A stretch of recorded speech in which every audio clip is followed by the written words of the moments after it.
Programme میں خوش آمدید ناظرین. میڈیا جو خبریں آپ تک پہنچاتا ہے خود خبر بن گیا ہے. ابھی ہم نے آپ کو تجزیہ کر کے دیا, جو آپ نے دیکھا اس کے اوپر فیڈ بیک میرے پاس آ رہا ہے. لیکن ایک حصہ جس کو ہمیں نہیں بھولنا چاہیے, آج سپریم کورٹ کے اندر محترم جج صاحبان نے بھی میڈیا کی طرف سے, ریاض ٹھیکیدار کی طرف سے لگانے جانے والے الزامات سے پہلے جو کیمپین چلی تھی اس کے اوپر کچھ ریمارکس دیا. وہ انتہائی اہم ریمارکس ہیں جس سے ہمارے پروفیشن کی کریڈیبلٹی کا تعلق ہے, رپورٹنگ کے ایتھکس کا تعلق ہے, اور اس کیمپین کا تعلق ہے جو پہلے ایک وسپرنگ کیمپین تھی اور اس کے بعد وسپرنگ کیمپین کرنے والے جج صاحب کی سائٹ پر جا کر بیٹھ گئے اور جو بال ہے وہ دوسروں کے حوالے کر دیا کہ اب آپ دمادم مست قلندر کریں.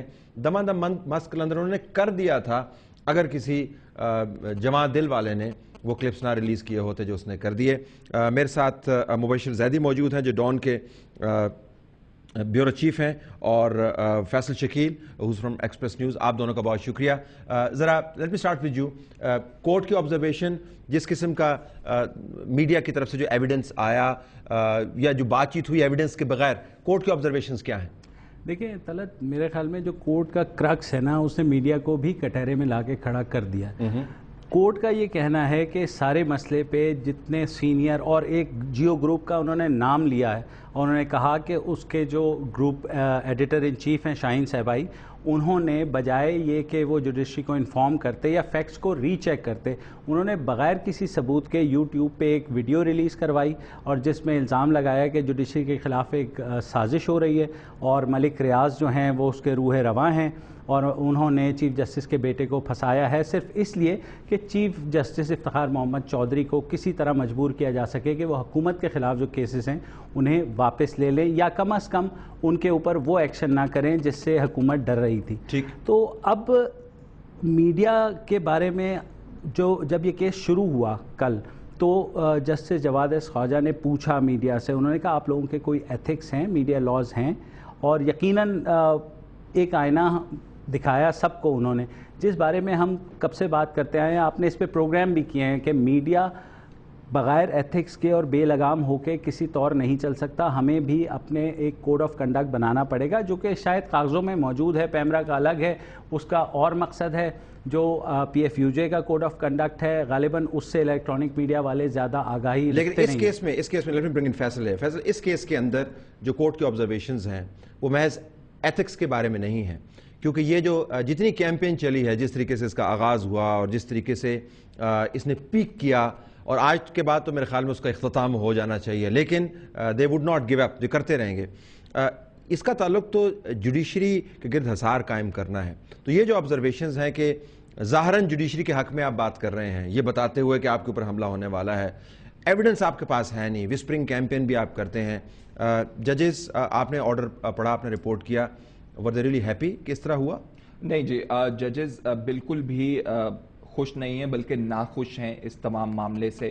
اگر آپ سٹیٹمنٹس دیکھیں جو عدالت کے سامنے حامد میر صاحب نے دی اور کامران خان صاحب نے دی, دونوں کا ایک موقف ہے. وہ کہتے ہیں کہ جی ملک ریاض صاحب نے ہمیں ڈاکیومنٹس نہیں دیے, دکھا دیے. اگر آپ مجھے یہاں پہ بیٹھ کے کوئی ڈاکیومنٹس دکھا دیں تو کتنا اسپیشلائزڈ آئی کے ساتھ میں اس کو جانچ سکوں گا, اور وہ بہت موٹے کاغذات ہیں جس کے اندر بہت ساری ڈیٹیلز دی گئی ہیں. عدالت نے آج اپنے فیصلے میں اس بات کا ذکر بھی کیا ہے. انہوں نے کہا کہ اگر روڈیمنٹری سا بھی اس کاغذات کا مطالعہ کیا جاتا تو یہ پتا چل جاتا کہ ارسلان افتخار کے ساتھ کوئی ڈائریکٹ لنک نہیں بنتا ہے ملک ریاض صاحب کا. نہ صرف ارسلان ریاض کا, تو چیف جسٹس صاحب کی تو بات بہت دور رہ گئی کہ ان کا لنک بنانے کے لیے جو بھی میڈیا کے اندر باتیں کی گئیں. تو بغیر کاغذات آپ کے پاس ہوتے ہوئے, بغیر ان کو جانچے ہوئے آپ نے پروگرامز کیے, آپ نے سوالات اٹھائے, اور ان سوالات سے عدالت کے کہنے کے مطابق judiciary as an institution has been damaged. یہ بات انہوں نے بہت صاف آج کی ہے اپنے آرڈر میں. مبشر, اس کے اوپر ذرا بات کریں کہ عموماً جو صحافیانہ ایتھکس ہیں وہ تو یہ ہیں کہ اگر آپ مجھے کاغذ لا کے دیں گے یا دور سے دکھا دیں گے اور کہیں گے میرے پاس یہ معلومات ہیں, تو جس شخص پر یا جس ادارے کے اوپر اس کا اثر ہو رہا ہوگا, میں آن ایئر جانے سے پہلے میں کم از کم اس ادارے کے نمائندگی کو کال کر کے پوچھوں گا ضرور کہ جی آپ کا نقطہ نظر اس کے اوپر کیا ہے, میرے سامنے ایسی چیز آئی ہے.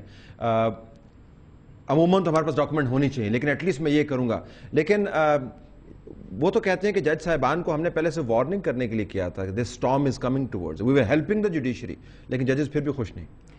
دیکھیں وہ ایک بیسک فیکٹ ہے. اب ہم دونوں یہاں رپورٹرز بیٹھے ہوئے ہیں، ہمیں پتہ ہے کہ اگر یہی خبر ایک رپورٹر فائل کرتا اور انہی بیسس پہ کرتا تو شاید وہ اس کے منہ پہ آ کے پڑتی.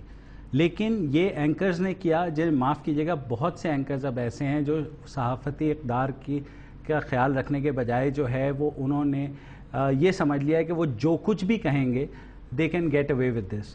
چاہے وہ کسی کے اوپر کیچڑ اچھالیں گے، چاہے وہ کچھ بھی کہہ دیں گے، تو وہ سارا کچھ ملنے میں کسی سے کوئی برائی نہیں ہے. یہ ہمیں بھی پتہ ہے کہ خبر کے لیے آپ کسی کے پاس بھی جا سکتے ہیں اور خبر کہیں سے بھی آئے، رپورٹر کے کیونکہ دن رات کا یہی کام ہے کہ خبر نکالنی ہے. لیکن جب آپ ہیئر سے کے اوپر ایک ایسی خبر، کم از کم میں، آپ یا شاید فیصل بھی نہیں کرے گا جس کو بعد میں پروو نہ کر سکے، یہی ہماری بیسک ٹریننگ ہے. تو اگر اینکرز کے لیول پہ یہ ہو رہا ہے تو میرے خیال میں ایک بہت بڑی بات ہے کہ اتنے بڑے بڑے صحافی کہلانے والے اینکرز جو کہ بہت زیادہ ریٹنگ بھی لیتے ہیں، اور شاید ریٹنگ بھی ایک وجہ ہو سکتی ہے میرے خیال میں اس طرح کی کنٹروورسیز جنریٹ کرنے کی. اب لوگوں نے کہنا شروع کر دیا ریٹنگ نہیں ہے، ریٹس ہیں.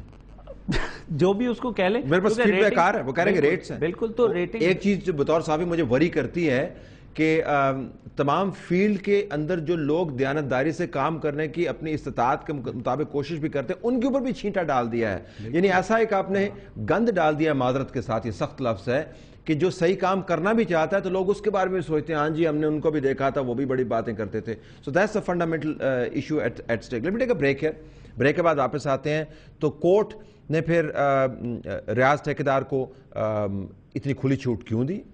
پریس کانفرنس کے اوپر کیا کورٹ ان کو روک سکتی تھی؟ کل 2 گھنٹے ان کا انٹرویو چلا، آج انہوں نے ان کو ریسٹرین کر دیا. اور کورٹ اس سے پہلے بھی آبزرو کر چکی ہے میڈیا کے اندر رپورٹنگ کے حوالے سے، but this time it is fundamentally different. Break کے بعد ناظرین آتے ہیں تو کورٹ کے اندر جو کچھ ہوا میڈیا کے حوالے سے وہ آپ کے سامنے رکھتے ہیں اور پروگرام کو ایک نقطہ کے اوپر لا کر ختم کریں گے. Thank you very much for watching. We still on air. Break کے بعد واپس آتے ہیں.